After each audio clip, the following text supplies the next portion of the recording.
वबरकातुहू। Dear students, chapter 8 electrochemistry complete हो गया है। उसके एक्सरसाइज देखिएगा बच्चों, लास्ट में चैप्टर के लास्ट में जो एक्सरसाइज दी गई है उसका क्वेश्चन नंबर 4 का पोर्शन 4 एंड 12 वो चेक कीजिए। न्यूमेरिकल हैं दो, उन न्यूमेरिकल्स को मैं सॉल्व करवा रही हूँ ताकि आपका चैप्टर कंप्लीट हो जाए। जी, बुक की एक्सरसाइज क्वेश्चन नंबर 4 का पोर्शन नंबर 4 और 12 निकाल लीजिए। ये न्यूमेरिकल हम करते हैं। चलें, क्वेश्चन 4 का पोर्शन 12 चेक कीजिए। Calculate the amount of silver deposit when 10 ampere of current is passed for 50 minutes through a solution of silver nitrate। यानी आपको कैलकुलेट करनी है सिल्वर अमाउंट, सिल्वर की मिकदार जो कि डिपॉज़िट हो रही है 10 एम्पियर करंट गुजरने जो 50 मिनट के लिए सॉल्यूशन में से सिल्वर नाइट्रेट के सॉल्यूशन में से 50 मिनट के लिए बरकी रो या करंट गुजारा गया है। तो इस दौरान जो डिपॉज़िट हुई है सिल्वर या चांदी की मिकदार उसको आपको कैलकुलेट करना है। चलिए डेटा बनाइए और उसके बाद फिर काम शुरू कीजिए। क्वेश्चन लिखा हुआ है, इसका डेटा बनाते हैं। आपको सबसे पहले जो दिया हुआ है 10 एम्पियर यूनिट है करंट का। करंट को हम शो करते हैं आई से शो करंट को शो किया जाता है और एम्पियर जो है करंट का यूनिट है। यहाँ पर 10 एम्पियर यानी कि करंट आपको दिया गया है। आई के बजाय मैं यहाँ पर इसको ए से ही शो करूँगी एम्पियर।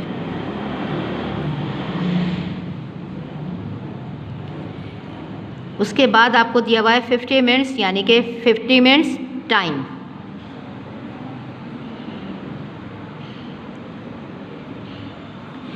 हम बड़ा यूनिट को नहीं लेते, मिनट एक बड़ी यूनिट है, हमने जो है इसका छोटा यूनिट इस्तेमाल करना है यानी कि सेकंड। हमें मालूम है कि 1 मिनट में 60 सेकंड होते हैं, लिहाजा 50 को मल्टीप्लाई कीजिए 60 से, आपके पास इसकी वैल्यू आ जाएगी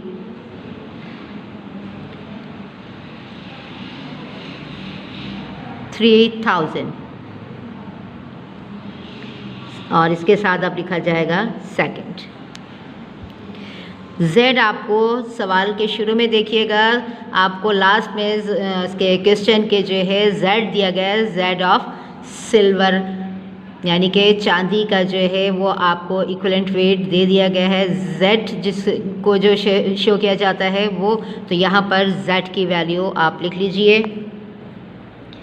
0.00118 ग्राम पर column.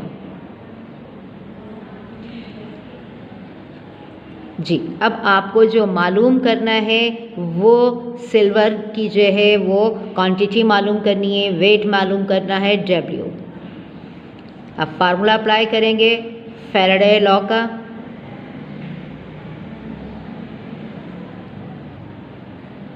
W is equal to ZAT। Faraday first law में ये फार्मूला दिया गया था, उसकी मदद से सॉल्व करेंगे। Z की वैल्यू आपको दी गई है 0.00118 एम्पियर, आपके पास 3000। जब ये 3000 जो है वो टाइम है आपके पास और एम्पियर या ए की वैल्यू है आपके पास 10। अब इन सब को आपस में मल्टीप्लाई, इन तीनों को मल्टीप्लाई करने से आंसर आ जाएगा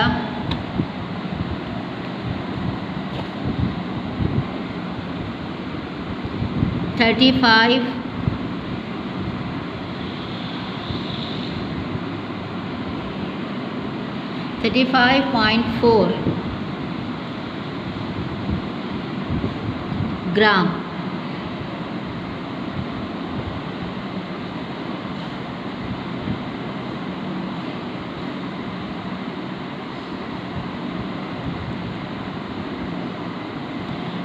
जी 35.4 ग्राम सिल्वर जो है वो डिपॉजिट होगा इलेक्ट्रोड पर। ये फर्स्ट न्यूमेरिकल था। इसके बाद इसी सवाल का क्वेश्चन नंबर 4 का पोर्शन नंबर 12 देखिएगा। When molten sodium chloride is electrolyzed, sodium metal is liberated at cathode by the reaction.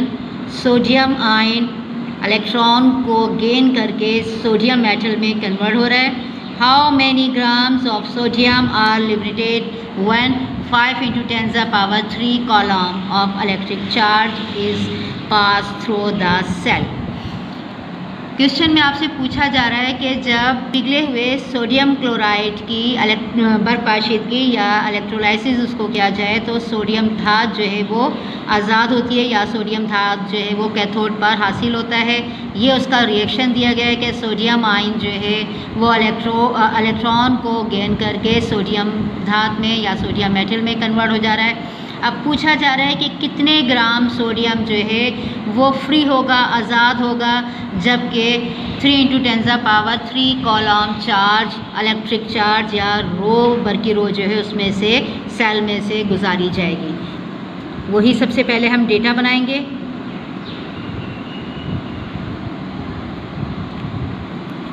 आपको यहाँ पर इलेक्ट्रिक चार्ज की वैल्यू दी गई है। यहाँ पर इलेक्ट्रिक चार्ज को हम Q से शो करते हैं।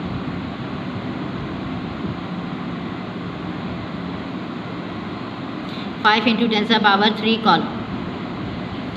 अच्छा, फैराडे के सेकंड लॉ के मुताबिक हमें यहाँ पर जो है जब इलेक्ट्रोलाइसिस का प्रोसेस हो रहा है, इलेक्ट्रिक चार्ज गुजारा जा रहा है, तो वहाँ पर हम फैराडे की वैल्यू भी इस्तेमाल करेंगे।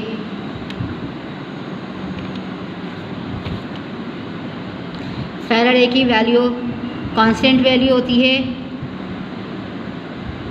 96,500 कॉलम, जबकि आपको सोडियम जो मेटल है उसका एटॉमिक मास मालूम है कि वो कितना होता है 23 ग्राम।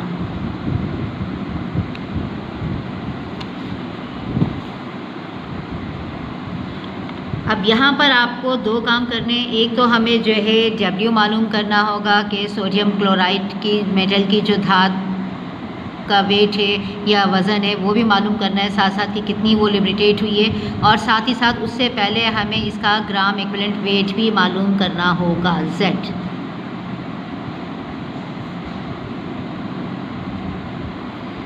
पहले हम Z मालूम करेंगे, यानी कि इलेक्ट्रोकेमिकल इक्विवेलेंट वेट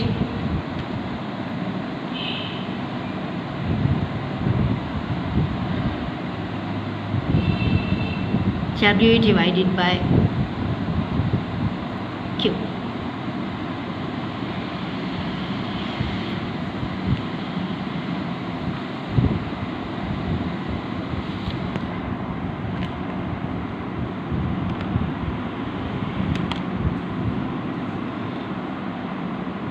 अच्छा, यहाँ पर बच्चों W जो है एटॉमिक मास वाला जो है हम वो वेट इस्तेमाल करेंगे, या इसको आप W की जगह इसको ब्रैकेट में साथ ही साथ एटॉमिक मास लिख सकते हैं।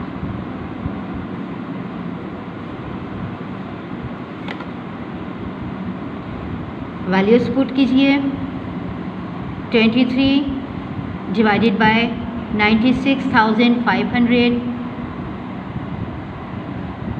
जब इन दोनों को डिवाइड किया तो आपके पास आंसर आएगा 0.00023 ग्राम पर कॉलम।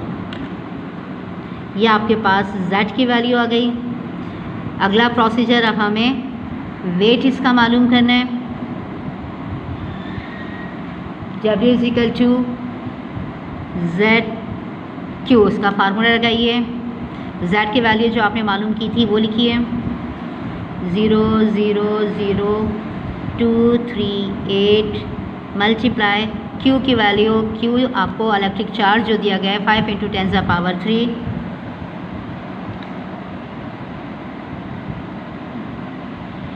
अब Z और Q की वैल्यू में से 5 को आपस में मल्टीप्लाई कीजिए, ये वैल्यू आपके पास आ जाएगी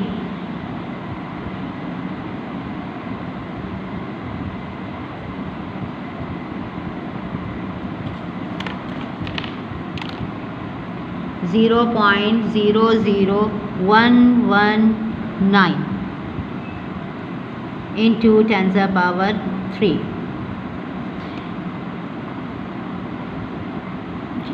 अब ये देखिए यहाँ पर पॉइंट के बाद 0 ये एक बहुत बड़ी वैल्यू आ रही है। हम इस पॉइंट को ट्रांसफ़र करेंगे 1 के बाद। पॉइंट की प्लेस वैल्यू चेंज हो रही है तो ये पावर, अब ये वैल्यू जो है पावर में चेंज हो जाएगी। इसको हम लिखेंगे अब 1.19 इंटू 10⁻। अब हम कितने डिग्री आगे गए थे, 1 डिजिट 1 2 3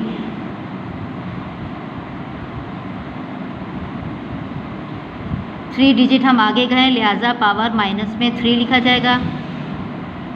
साथ आप ये वाली वैल्यू उतारिए, -3 + 3 कैंसिल हो जाएंगे। आपके पास सिर्फ आंसर आएगा 1.19 ग्राम।